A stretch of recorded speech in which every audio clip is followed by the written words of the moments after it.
Uma vlogs and stories. Hello అండి అందరికీ. ఈరోజు సడన్గా నేను హైదరాబాద్కి వెళ్తున్నాను. ది మెయిన్ రీజన్ ఏంటంటే నా హెల్త్ ప్రాబ్లం కోసమే. ఇక్కడ ఎక్కడైనా చాలా వరకు తిరిగినా కానీ నాకు ఎట్టు కూడా తగ్గట్లేదు. అందుకే హైదరాబాద్లో తెలిసిన డాక్టర్ ఉన్నారు, అక్కడ చూపించుకుంటే బెటర్ అవుతుందేమో అన్నట్టుగా డైరెక్ట్ ఈసారి హైదరాబాద్కే బయలుదేరుతున్నాను. ఇంకా ఇప్పుడు మేము ఎటు వెళ్ళాలన్నా మా తాతనే కదా మమ్మల్ని దింపేది. తీసుకుని వచ్చిండు. తెల్లవారుజామున 5 గంటలకే బస్ ఎక్కినాం. 5:30 ఏమో ఎక్కినాము. ఇంకా అప్పటికి బస్సు స్టార్ట్ కాలేదు. మేము ఊరు నుంచి వస్తుంటేనే ఆల్రెడీ ఒక బస్సు వెళ్ళిపోయినది.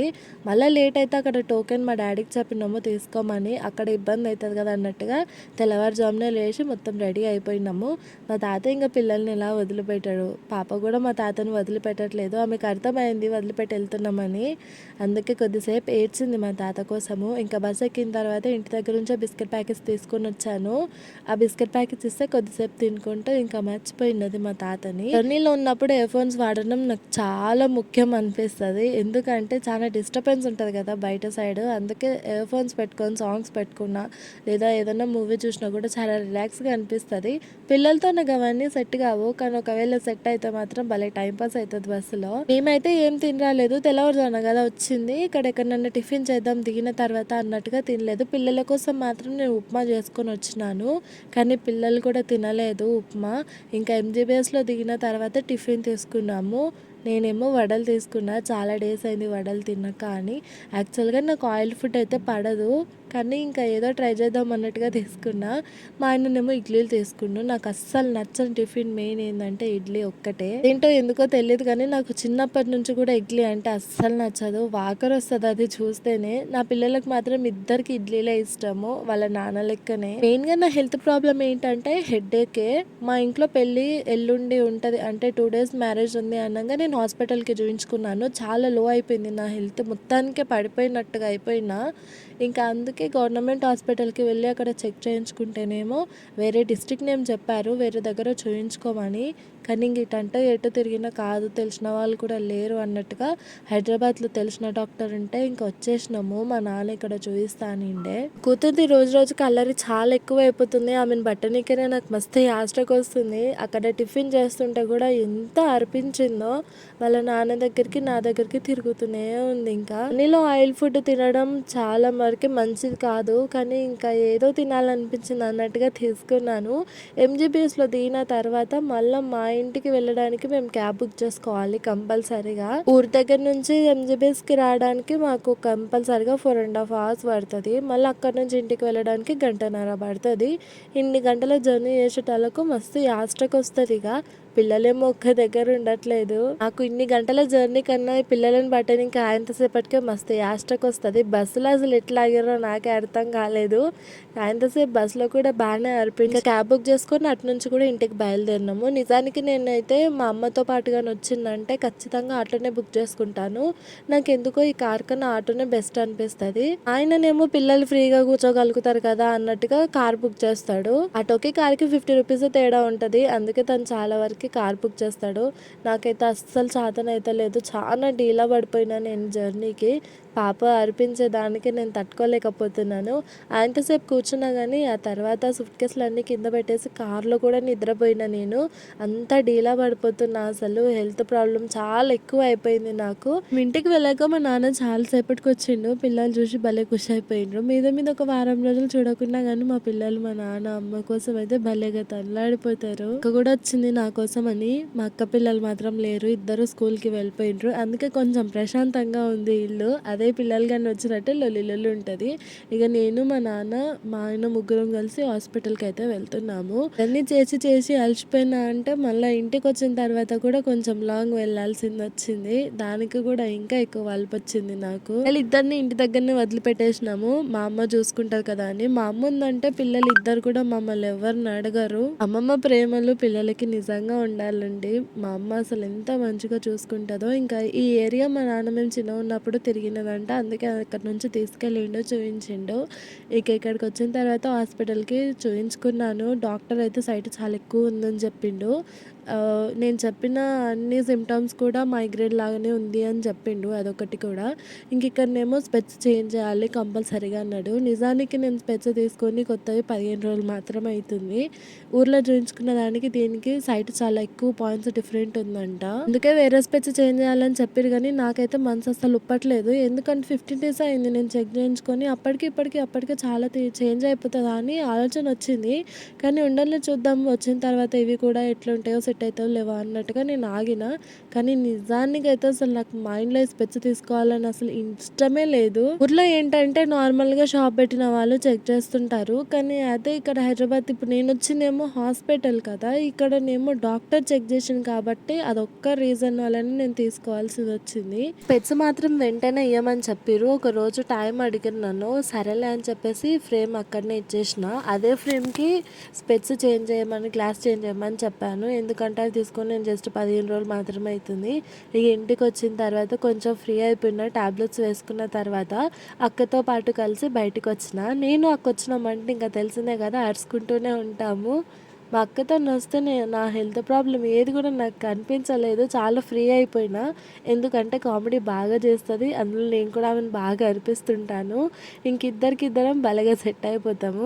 నేను మా అక్క పిల్లల్ని స్కూల్ దగ్గర నుంచి ఇంటికి తీసుకెళ్దాం అన్నట్టుగా వచ్చినాను. నేను వచ్చేది వర్షనికి తెలీదు, అదే అక్క కూతురికి. అందుకే దానికి సర్ప్రైజ్ ఇద్దాం అన్నట్టుగా అక్కతో పాటు కలిసి బయటకు వచ్చిన. పెట్రోల్ బంక్ లో పెట్రోల్ కొట్టించుకున్నాం. ఇంటికి వచ్చిన తర్వాత అపోలోలా పాప కోసం అని నిప్పల్స్, ఇంకా అశ్వితకి అట్లనే మోషన్స్ కూడా అయినాయి. సిరప్ ఇంకా స్పోర్ట్స్ది ఒకటి ప్యాకెట్ ఉంటుంది పిల్లలది, ఆ ప్యాకెట్ ఒకటి తీసుకున్నాను. చాక్లెట్ అసలు అక్కవేనా నేను ఏంట్రా ఏమన్నా డౌటా ఏంటి? కాదు, ఆ చాక్లెట్ ఎంత ఉంది, నువ్వు నాకు ఇచ్చిన చాక్లెట్ ఎంత? నాకు ఎక్కువ చాక్లెట్ ఏంటిది అది? చాక్లెట్ కాదు మళ్ళీ ఏంటిది అది చూపి సార్ నువ్వు. ఇదో ఇంత చాక్లెట్ చూడండి ఫ్రెండ్స్. ఇదొకటే. రోడ్డు మీద నడలాడుతుంది సిగ్గు. అదే చెప్పులు ఎందుకు వేసుకోవాక నువ్వు? అలా వాడే దాంతో నేను పని. నాతో 50 రూపాయలు కట్టించినావు కదా, సాయంత్రం నాకు 100 రూపాయలు నూడిల్స్ టోపీ పెట్టకుంటే అన్నాడు.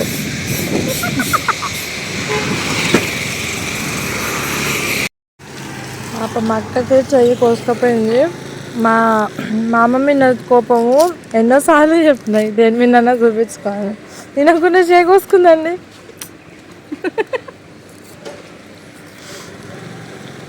దాన్ని కట్టొద్దు. ఇదో నా చెయ్యి ఉప్పినా కూడా నేను యాది కట్టకుండా ఊరికి వదిలేసిన, అదే తగ్గిపోతా సీమ్.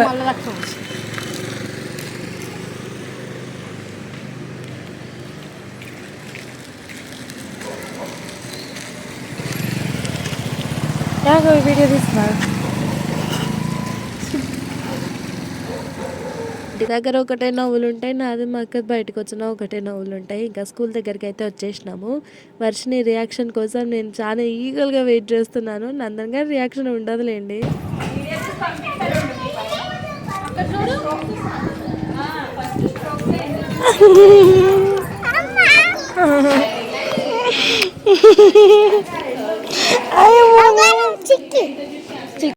నందన్ ఎవర్రా నందన్? ఎంతకున్న బిడ్డలే కొడుకులేనండి. బిడ్డలకున్నంత ప్రేమ కొడుకులకు ఉంటుందో లేదో నాకు అర్థమే కాదు. ఇంకా ఈవినింగ్ అయితే నేను మా ఆయన కలిసి ఇంకో హాస్పిటల్కి వచ్చినాము. అక్కడ నేను చూపించుకున్నా కానీ నాకు ఎందుకో తృప్తి అనిపించలేదు. ఎందుకంటే వాళ్ళు సైట్కి మెడల కోసం ఇదే ఆలోచించారు కానీ నా ప్రాబ్లంకి తగ్గ సొల్యూషన్ నాకు దొరికినట్టు అనిపించలేదు. తర్వాత నేను మా ఆయన కలిసి ఇద్దరం డిస్కస్ చేసుకున్నాము. న్యూరాలజిస్ట్ దగ్గరికి వెళ్ళామంటే క్లారిటీ వస్తుంది కదా నాకున్న హెల్త్ ప్రాబ్లం గురించి అని ఇక్కడికి వచ్చినాము.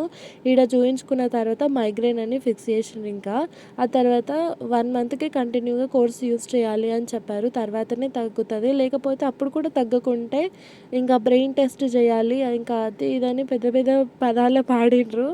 దానికే నాకు సగం భయం అయిపోయింది. ఇక్కడ నాకు సిబేలియం టాబ్లెట్స్ అయితే దొరకలేదు. అపోలోలో దొరుకుతాయని చెప్పినందుకు మళ్ళీ అక్కడి నుంచి అపోలోలోకి వచ్చి ఇక్కడైతే తీసుకుంటున్నాను. యాక్చువల్గా నాకు ఒకటే స్లిప్ రాసిర్రు 30 రోజులకే.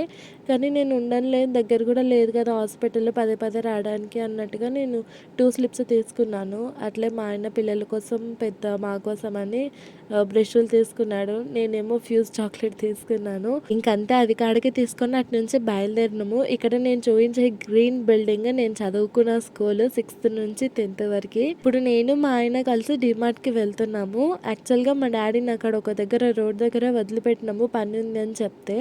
ఇంకా తర్వాత మా డాడీని తీసుకొచ్చుకునేది ఉంటుంది మేము. కానీ ప్రస్తుతానికి డాడీకి ఇంకా పని అయిపోలేదంట. అందుకే కొంచెం టైం పడుతుంది అన్నందుకు ఎట్లా కొన్ని కావాల్సిన వస్తువులు తీసుకునేది ఉందని డిమార్ట్కి వెళ్తున్నాము నేను మా ఆయన. మా పని అయిపోలోపు అక్కడ మా నాన్న పని కూడా అయిపోతుంది. ఇక ముగ్గురం కలిసి ఇంటికి వెళ్ళిపోవచ్చు అని ఇక్కడికి వచ్చినాం మేము. డిమార్ట్లో మాత్రం నేను వచ్చినప్పుడల్లా ఫుల్ పబ్లిక్ ఉంటారు. లోపల వీడియో తీసుకోవడానికి అస్సలు ఛాన్స్ ఉండదు. అసలు తీసుకొనియరు కూడా. ఎవరన్నా చూసినంటే ఖచ్చితంగా గొడవ చేస్తారు. అందుకే తీసుకోలేదు డిమార్ట్లో. అక్కడ నుంచి లోపల నుంచి బయటకు వెళ్ళే వరకు చీకటి అయింది. నేను అస్సలు ఎక్స్పెక్ట్ చేయలేదు. బిల్ కౌంటర్ దగ్గరికి వచ్చిన తర్వాత బయట చూస్తే చీకటిగా ఉంది. అరే అసలు టైం ఇట్లా చూస్తుంటేనే పాస్ అయిపోతుంటుంది డిమార్ట్లోకి వెళ్ళినామంటే. అదే కాదు ఏ షాపింగ్ మాల్లోకి వెళ్ళినా కానీ టైం చూస్తుంటేనే అయిపోతుంది. మళ్ళీ తిరిగి మా నాన్నని ఎక్కించుకురావడానికి వెళ్ళేటప్పుడు కూడా ఆ స్కూల్ దగ్గర నుంచే తోలుకపోయినా మా ఆయనని. ఇంకా మా డాడీని ఎక్కించుకున్నాను. హాయ్ ఫ్రెండ్స్, మా బిడ్డ వచ్చింది పట్టాము చికెన్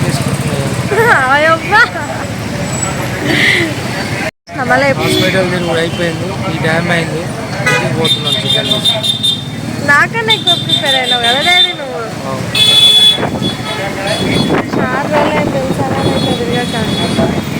దాదాపు నేను యూట్యూబ్ స్టార్ట్ చేసి 1 ఇయర్కి ఎక్కువనే అవుతుంది. ఇంకా నాకు ఇప్పుడు సిగ్గు అనిపిస్తుంది అప్పుడప్పుడు పబ్లిక్లో మాట్లాడాలంటే కెమెరా ఆన్ చేసి. కానీ మా నాన్న చూడండి ఎంత డేర్గా మాట్లాడుతున్నాడో. మా నాన్నకి నేను ఫ్రీగా వస్తేనే చాలా తృప్తిగా అనిపిస్తుంది. ఇట్లా హెల్త్ ప్రాబ్లంతో వచ్చిందంటే ఆయన మనసు ఏం మంచిగా ఉండదు. పైకి నవ్వుకుంటూ ఉన్నా కానీ లోపల మొత్తం డల్గానే అనిపిస్తుంటాడు. అప్పుడప్పుడు యాక్టింగ్ చేస్తుంటాడు నా ముందర ఫ్రీగా ఉండడానికే. కానీ నాకు హెల్త్ బాగాలేకుంటే వాళ్ళు కూడా తట్టుకోలేరు కదా. ఇంకా డీమార్ట్లో నేను తీసుకున్న వస్తువులన్నీ ఇవే. పిల్లల కోసమని అశ్వత్థామకి 3 షార్ట్లు 3 టీషర్ట్లు తీసుకున్నాను. అశ్వితకి కూడా అంతే 3 షార్ట్లు 3 నైట్ ప్యాంట్లు తీసుకున్నా ఆమెకి. ఇప్పుడు వచ్చేది చలికాలం కదా, డ్రాయర్ల కన్నా ఎక్కువ నైట్ ప్యాంట్లు ఉండాలన్నట్టుగా అవి తీసుకున్నాను నేను. పిల్లలకి నేను తీసుకున్న ప్రతి టీషర్ట్ ప్రతి ప్యాంట్ కూడా 79 రూపీస్ మాత్రమే. అశ్వత్థామది ఒక్కటే ఒక టీషర్ట్ 150 రూపీస్ పడ్డది. అది క్వాలిటీ మంచిగా అనిపించింది నాకు, బాగా నచ్చి అది తీసుకున్నా. మెయిన్గా దాని ప్రైస్ నేను బిల్ కౌంటర్ దగ్గర చూసిన. కానీ బాగుంది కదా టీషర్ట్ అన్నట్టుగా ఉంచిన. ఇంకా ఈ బ్రష్లు మా ఆయన అపోలోలు తీసుకుని ఇందాక చూపించిన కదా. ఇక్కడనేమో మా అమ్మ పాప కోసం అని సిరప్ వేస్తుంది. పిల్లలకి షూస్ కూడా తీసుకొచ్చాము, అంతేనండి స్లిప్పర్స్ లాగా. ఇప్పుడు పాప వేసుకునేవి కూడా టామ్ అండ్ జెర్రీ బూట్లు తీసుకొచ్చిన. వాడికేమో స్లిప్పర్స్ తీసుకొచ్చిన, స్కూల్కి వెళ్తుంటాడు కదా అని. ఇంకా మా ఆయన మా నాన్ననేమో వాళ్ళిద్దరి పని వాళ్ళు స్టార్ట్ చేశారు. వచ్చినప్పుడల్లా వాళ్ళిద్దరు కలిసి ఇట్లా సిట్టింగ్ చేయడం కామనే. ఇంకా చెప్పాలంటే మా నాన్న మా ఆయనకి తినిపిస్తాడు కూడా. అవన్నీ కూడా వీళ్ళకి కామన్ అయిపోయింది. అసలు వీళ్ళు మామ అల్లుళ్ళలాగా ఉండరు, సొంత అన్నదమ్ముల్లో లేకపోతే తండ్రి కొడుకుల్లానో అనిపిస్తుంటారు నాకు. ఇంకా మా అమ్మనేమో కింద పరుపులేస్తుంది, పైకన్నా కిందనే ఫ్రీగా ఉంటుంది నాకు. ఇంకేంటండి ఇవాళ వీడియో. మైగ్రేన్ గురించి ఎవరికైనా డౌట్స్ ఉంటే కమెంట్స్లో అడగండి, నేను వీడియో చేసి క్లియర్గా పెడతాను. Follow for more videos. Bye.